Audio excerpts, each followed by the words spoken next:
Florida Portraits offers a closer look at the people, places, and events that affect the quality of life in this diverse state. In this segment, we visit the Natural Bridge Battle Reenactment in Woodville.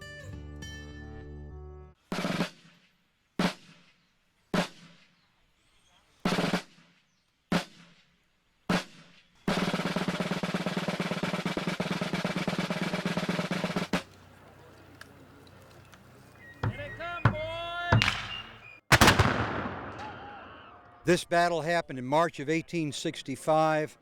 The war between the states was winding down. Tallahassee was the last Confederate capital that hadn't been captured by federal forces east of the Mississippi River. The U.S. military landed troops at the St. Mark's Lighthouse. They came ashore. Their main objective was to try to capture or reduce the fort at the mouth of the St. Mark's River, which effectively had kept the Union Navy out of the river the whole war. Plus, there were blockade runner ships coming into the river that they would have liked to have stopped. And collaterally, if they had been unopposed in this area, probably, in my opinion, they would have at some point made an attempt on Tallahassee.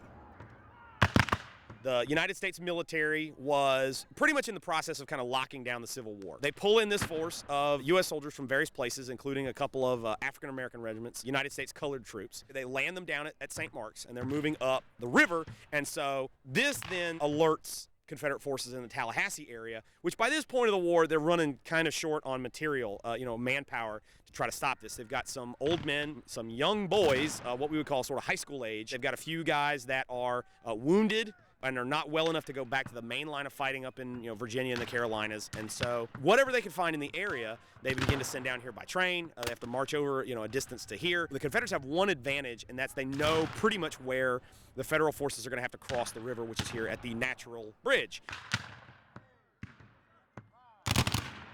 This battle happened when the troops were unable to cross further downstream, so the next marching point where they could get across the river without a pontoon bridge or any assistance was here.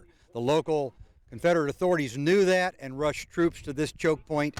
The Southern troops won the foot race and got here during the night set up, so the next morning when the Federals got here, the battle occurred when they were unable to cross. They had won a lot of big battles by this point of the war.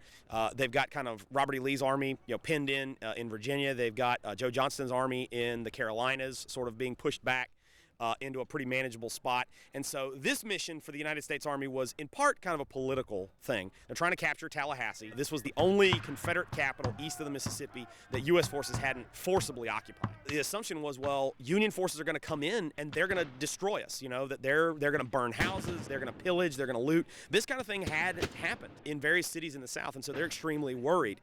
To the Union soldiers, I don't know that it quite meant maybe as much, because they knew they were trying to capture Tallahassee, and they probably are thinking, well, this will be one of the things to help push the South out of the war.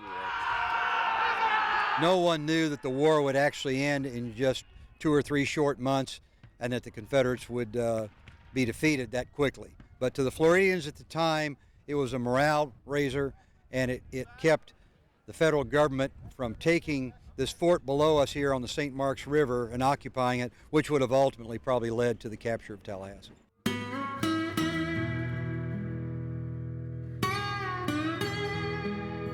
For me, for reenacting, this is an opportunity to kind of keep history, in front of people. This is important. This was a game changer in American history. Either we're going to be, America of one type or America of another type. And battles like this as part of the whole really are what make the difference between us being, the America that we didn't wind up being and the one that we are now.